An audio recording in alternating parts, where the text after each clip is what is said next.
मेरे प्रिय कैडेट्स, आप सभी को मेरा नमस्कार। कक्षा 10वीं से जो आपके लिए पूरक पाठ्य पुस्तक है जिसका नाम है संचयन भाग 2 से आज हम जो है तीसरा अध्याय टोपी शुक्ला जिसके लेखक हैं राही मासूम रजा।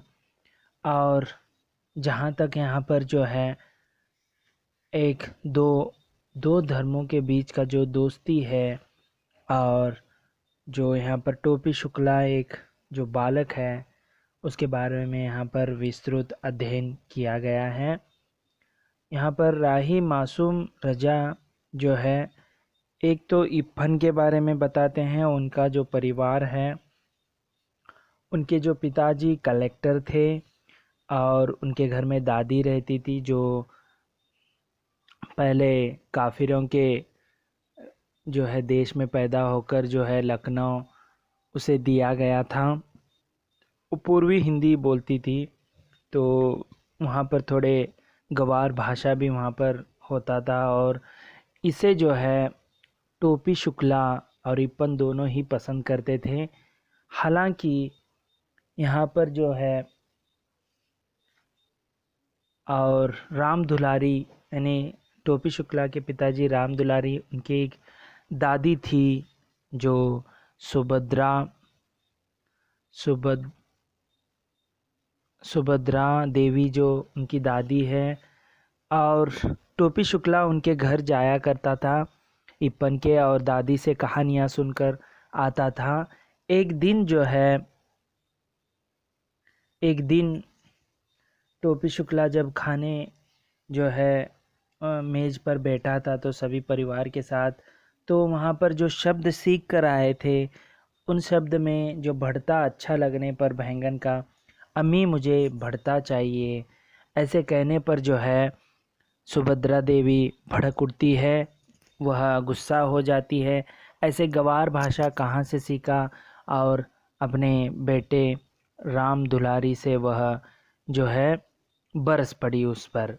तो वह कहना अभी तक छोड़ा नहीं, उसने इप्पन से सीखा है और उसका पूरा नाम क्या पूछने पर ये हम ना जानते, इस तरह जो है गवार भाषा सुनकर जो है।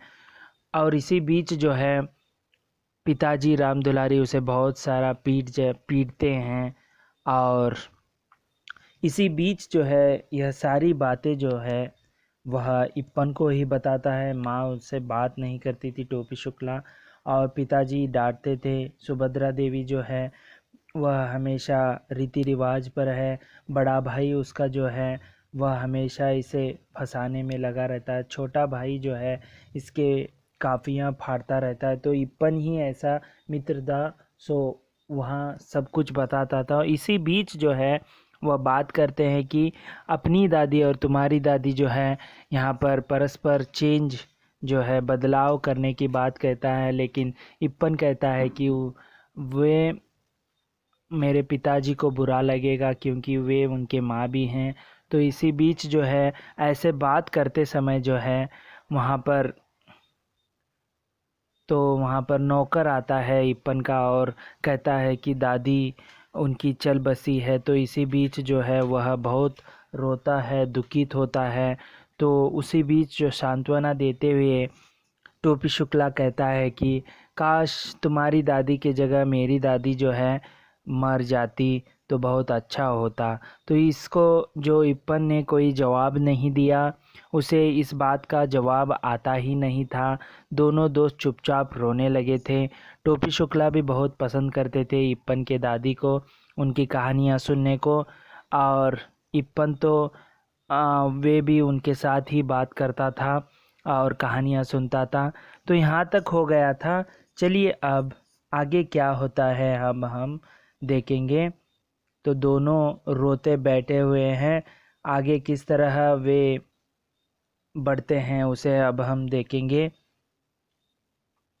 टोपी ने 10 अक्टूबर सन 45 को कसम खाई कि अब वह किसी ऐसे लड़के से दोस्ती नहीं करेगा जिसका बाप ऐसी नौकरी करता हो जिसमें बदली होती रहती है।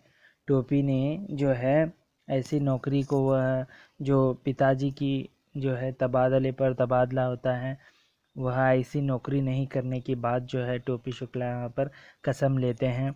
10 अक्टूबर सन 45 का यूं तो कोई महत्व नहीं, परंतु टोपी के आत्म इतिहास में इस तारीख का बहुत महत्व है। तो ठीक है, उसने कसम ली थी क्योंकि इसी तारीख को इप्पन के पिता बदली पर मुरादाबाद चले गए। देखिए, एक तो इप्पन की दादी मरी हुई थी, वह पहले ही दुख था इप्पन को भी और टोपी शुक्ला को। इसी बीच जो है सरकारी नौकरी के अंतर्गत जो है तबादला होता रहता है, बदली होते रहते हैं। तो इसी बीच जो है इप्पन के पिताजी का जो है मुरादाबाद को वह उनका ट्रांसफ़र हो गया। तो अभी टोपी शुक्ला अकेला है क्योंकि उसके तबादला होने के बाद वह सभी परिवार मुरादाबाद चले गए इप्पन की दादी के मरने के थोड़े ही दिनों बाद यह तबादला का अर्थ होता है कि तबादले का जो अर्थ है वह बदली, स्थानांतर कह लीजिए, हुआ था। इसीलिए टोपी और अकेला हो गया क्योंकि दूसरे कलेक्टर ठाकुर हरिनाम सिंह के 3 लड़कों में से कोई उसका दोस्त न बन सका। डब्बू बहुत छोटा था, डब्बू जो है बहुत छोटा था, बीलू बहुत बड़ा था और गुड्डा, ठीक है, इसी बीच जो है यहाँ पर छोटा था और बीलू बहुत बड़ा और गुड्डू था जो तो बराबर का, परंतु बुड्डू जो है, यहाँ पर डू का उच्चारण नहीं हुआ है, गुड्डू जो था तो बराबरी का, परंतु केवल अंग्रेजी बोलता था। और यह बात भी थी कि उन तीनों को इसका एहसास है ना, अनुभूति था कि वे कलेक्टर के बेटे हैं। किसी ने टोपी को मुंह नहीं लगाया, यानी उसे अलग ही रहने की पसंद। मालिया और चपरासी टोपी को पहचानते थे, इसीलिए वह बंगले में चला गया। बीलू, गुड्डू और डब्बू उस समय क्रिकेट खेल रहे थे। डब्बू ने हिट किया, उसी बीच जो है डब्बू ने हिट किया। गेंद सीधी टोपी के मुंह पर आई। उसने घबरा कर हाथ उठाया, गेंद उसके हाथों में आ गई। Out that. Head Mali umpire था, उसने उंगली उठा दी। वह माली जो है यहाँ पर अंपायर बना हुआ था, अभी उस जगह में है, दूसरे कलेक्टर आए हुए थे। वह बेचारा केवल यह समझ सका कि जब आउट दैट का शोर हो तो उसे उंगली उठा देनी चाहिए। तो अंपायर को इतना ही पता था, माली उतना सीखा नहीं था। वह आवाज़ आती है तो शोर मचता है तो उंगली उठाना उनका काम होता था। Who are you? डब्बू ने सवाल किया। बलभद्र नारायण, जो टोपी शुक्ला का नाम है, टोपी ने जवाब दिया। Who is your father? यह सवाल गुड्डू ने किया।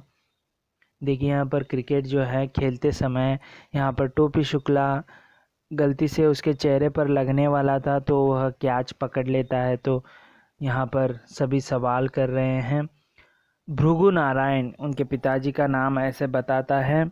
आई, बीलू ने अंपायर को आवाज़ दी। ई बिरगु नारायण कौन है? एनी ऑफ अवर चपराजी करके ऐसे अंग्रेज़ी में ही बात करते थे। नहीं साहब, अंपायर ने कहा, शहर के मशहूर दागदर हैं, ठीक है, दागदर हैं, ऐसे वह कहता है।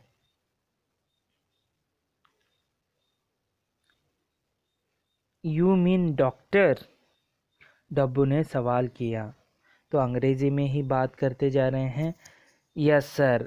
हेड माली को इतनी अंग्रेजी आ गई थी, oh yes sir, no sir उतना ही कहता था हेड माली। But he looks so clumsy, Billu बोला।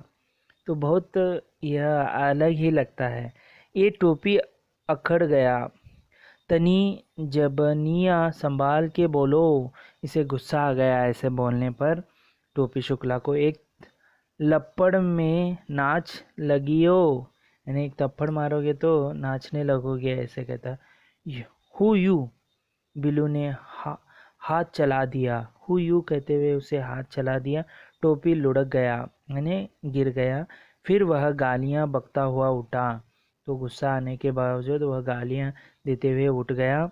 परंतु हेड माली बीच में आ गया और डब्बू ने अपने एलेसेशियन को, यानी एक कुत्ते का नाम है एलेसेशियन को, शुशुकार का अर्थ है कुत्तों को किसी के पीछे लगाने के लिए निकाली जाने वाली आवाज़। शुशुकार दिया, यानी आवाज़ दिया। तो वहाँ पर जो है एलेसेशियन नामक कुत्ता जो है उसके पीठ लगता है। पेट में 7 सूरियाँ भूखी तो टोपी के होश ठिकाने आए, यानी उसे कुत्ते के पीछे उसके पीछे कुत्ता छोड़ने के कारण, वह काटने के कारण उसके पेट में 7 सूरियाँ जो है, तभी जाकर वह होश में आ सका है। और फिर उसने कलेक्टर साहब के बंगले का रुख लिया नहीं किया, यानी ऐसे होने के बाद जो है, याद आने के बाद इप्पन की वह हमेशा आता था। तो इस घटना के बाद वह कभी बंगले की ओर रुख नहीं किया। परंतु प्रश्न यह खड़ा हो गया कि फिर आखिर वह करे क्या। घर में ले देकर बूढ़ी नौकरानी सीता थी जो उसका दुख दर्द समझती थी। तो घर में तो कोई टोपी शुक्ला का समझने वाला नहीं था, केवल जो है नौकरानी जो बूढ़ी, वही उसका दुख दर्द समझती थी। तो वह उसी के पल्लू में चला गया और सीता की छाया में जाने के बाद उसकी आत्मा भी छोटी हो गई। सीता को घर के सभी छोटे बड़े, यानी नौकरानी का नाम था सीता, छोटे बड़े डांट लिया करते थे। टोपी को भी घर के सभी छोटे बड़े डांट लिया करते थे। इसीलिए दोनों एक दूसरे से प्यार करने लगे, यानी तो है ज़्यादातर उसे संभालती थी, तो वह जो है उसके साथ ज़्यादातर वक्त बिताती थी। टेक मत किया करो बाबू। एक रात जब मुन्नी बाबू और भैरव का दाज का अर्थ होता है मूल शब्द दाज, बराबरी करने पर वह बहुत पीटा, तो सीता ने उसे अपनी कोठरी में ले जाकर समझाना शुरू किया। तो समझ लीजिए, टोपी के 2 भाई हैं, मुन्नी बाबू जो बड़े हैं, भैरव का दाज, यानी भैरव जो छोटा है। तो इसी बीच जो है पीटने के कारण वह नौकरानी जो है उसके कमरे में लेकर जाकर समझा रही है। बात यह हुई कि जाड़ों के दिन थे, मुन्नी बाबू के लिए कोट का नया कपड़ा आया। मुन्नी बाबू जो बड़ा है टोपी शुक्ला से, उसका बड़ा भाई, भैरव के लिए भी नया कोट बना। टोपी को मुन्नी बाबू का कोट मिला। कोट बिल्कुल नया था। मुन्नी बाबू को पसंद नहीं आया था, फिर भी बना तो था उन्हीं के लिए। देखिए यहाँ पर मुन्नी बाबू के लिए कोट बना था, लेकिन पसंद नहीं होने के कारण वह टोपी को दिया गया।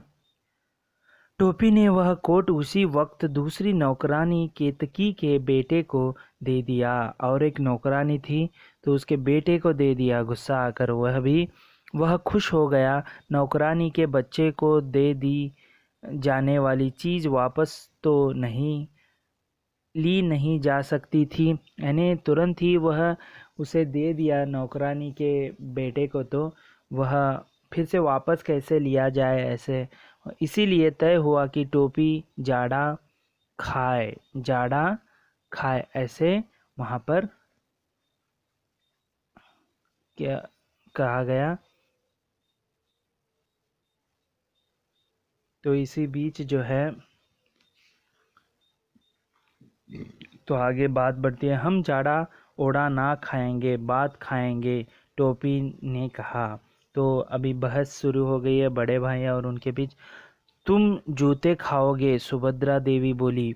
तो सुभद्रा देवी वह सभी दृश्य देख रहे हैं कि एक नौकरानी के बेटे को कोट वह जो है दे दिया।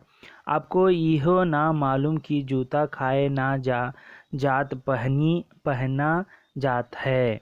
तो वह उनसे उल्टा सुल्टा बात कर रहा है कि जूते खाते नहीं हैं, उसे पहना जाता है ऐसे। दादी से बदतमीजी करते हो, मुन्नी बाबू ने बिगड़कर कहा। तो देखिए उसके बड़े भाई दादी को इस तरह बात करते हो तो का हम इनकी पूजा करें। तो देखिए टोपी शुक्ला भी चुप नहीं रहते हैं, वो क्या हम इसकी पूजा करें। फिर क्या था, दादी ने आसमान सिर पर उठा लिया, राम दुलारी ने उसे पीटना शुरू किया। तो इसी बीच जो है तो राम जो तो राम दुलारी जो है उसे पीटना शुरू कर दिया। तो इसी बीच जो है यहाँ पर तो आप समझ चुके होंगे कि यहाँ पर टोपी शुक्ला जो है बड़े भाइयों के लिए कोट लाया गया था, वो पसंद नहीं आने पर टोपी को दिया गया। टोपी ने जो है उस कोट को न पहनकर नौकरानी के बेटे को दिया, तो वहाँ पर जो है बात बिगड़ गई और उसे डांटने लगे। और डांटने पर वह भी उनसे रूबरू बात करने लगा। तो जब सुभद्रा देवी को बात किया तो यह देखकर राम दुलारी उसे पीटने लगता है। तो आगे देखेंगे क्या होता है, किस तरह वे उसके दिन बीतते हैं, क्योंकि सभी उसे मारने में तुले हुए हैं। उसकी जो अंदर की बात है कोई नहीं समझ रहा है, उसे हम अगले वीडियो में देखेंगे। तब तक के लिए धन्यवाद। आपका दिन मंगलमय हो।